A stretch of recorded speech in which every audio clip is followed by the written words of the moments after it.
E aí pessoal, tudo bem? Aqui quem fala é o professor Wilson com mais uma videoaula e dando continuidade à videoaula da semana retrasada, vamos falar agora da história do futebol parte 2.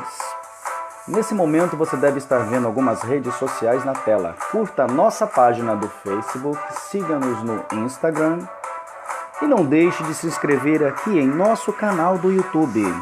E antes de começar esse vídeo, é claro, já vai deixando aquele gostei aqui embaixo.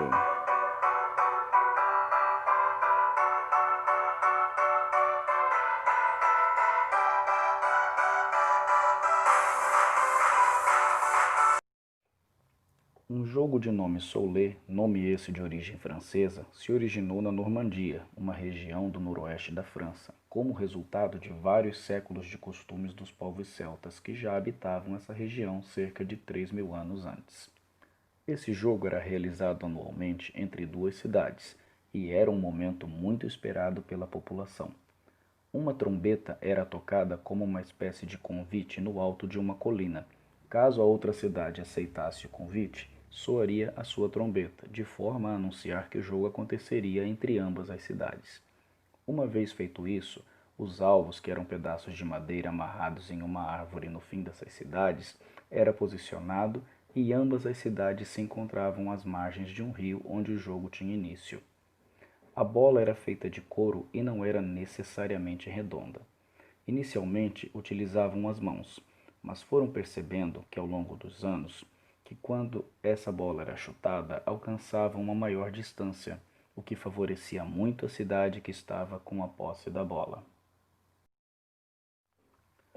Em uma cidade pequena chamada Ashburn, que faz parte do condado de Derbyshire, na Inglaterra, por volta de 1154 d.C., era praticado um jogo conhecido como rugby, marcado por certa dose de violência. Sabe-se que esse jogo foi praticado até por volta de 1667, quando um incêndio destruiu um local dessa cidade que abrigava muitos registros históricos antigos, de forma que pouco sabemos a respeito dessa época. Sabe-se que esse jogo acontecia em uma terça, que antecedia uma quarta-feira de cinzas e também na própria quarta-feira de cinzas. Os séculos passaram e eis que, até os dias atuais, esse jogo exerce uma grande influência sobre as pessoas, de tal forma que vários turistas de várias partes do mundo se deslocam até o local e uma verdadeira multidão se une para a prática desse jogo, que chega a movimentar a cidade inteira. Os campos que circundam as cidades, bem como suas ruas, tornam-se um verdadeiro campo de batalha, onde a bola é levada até chegar ao seu objetivo. Provavelmente em algum momento da história anterior a 1100 d.C., os ingleses foram apresentados ao jogo praticado pelo povo da Normandia, e a partir disso sua prática se espalhou pela Inglaterra. Isso gerou um grande descontentamento por parte da população, que reclamava para o rei Eduardo II que os praticantes causavam destruição e baderna por onde passavam, sem contar com a quantidade de feridos e às vezes mortos por causa desse jogo. Então o rei Eduardo II resolveu proibir o jogo, e a proibição também continuou com o rei sucessor até por volta de 1409, quase no fim da Idade Média. Quem fosse pego praticando esse jogo era sentenciado imediatamente à prisão. A proibição por parte do rei vinha com a justificativa que a prática de esportes como o lançamento de lanças e o próprio arco e flecha seriam de maior utilidade para a população do que a bagunça produzida pela euforia desse jogo medieval.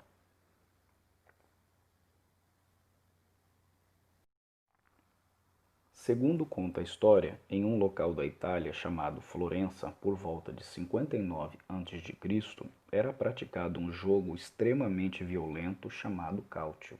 Nesse jogo, tudo, absolutamente tudo, era permitido.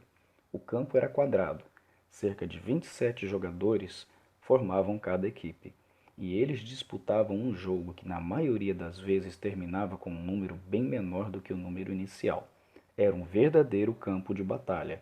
As origens do Cáutio remontam ao Aspartum. Logo, não é surpresa que o Cáutio tenha herdado as características violentas dos antepassados romanos. Os praticantes levavam para dentro do campo suas frustrações com a realidade de vida da época, e o resultado era um esporte banhado a sangue. Sabe-se que atualmente o cálcio ainda é praticado em certos locais da Itália, por algumas pessoas que fazem questão de manter as tradições medievais, como uma forma de não deixar que a história desse esporte caia no esquecimento. Estudo dirigido. Na nossa aula de hoje abordamos o período medieval e os antepassados do futebol, desde o solé praticado no noroeste da França com suas influências celtas e toda a expectativa do povo pela aceitação do convite da cidade vizinha para que o jogo acontecesse. Falamos também do rugby, que era praticado igualmente no mesmo período anualmente, sempre nas terças e quartas-feiras de cinza, porém na Inglaterra, e provocava um verdadeiro delírio na população. Delírio esse que dura até os dias atuais, movimentando uma multidão de turistas para a prática do Shrovetide. Finalizamos contando resumidamente a história do cálcio italiano que manteve as características violentas do antepassado Aspartam romano e que ainda é praticado em certos locais da Itália por um grupo de pessoas que insistem em manter esse período da história vivo nas memórias da população italiana. Bons estudos!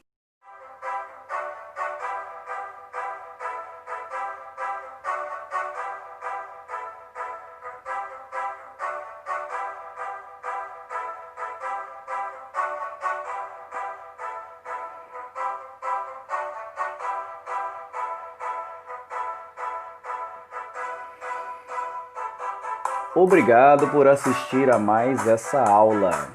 Alguns recados. Antes de sair, não se esqueça. Você já curtiu esse vídeo?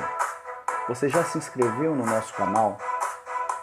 Agora não se esqueça de compartilhar esse vídeo em suas redes sociais para que outras pessoas também tenham acesso a essa informação.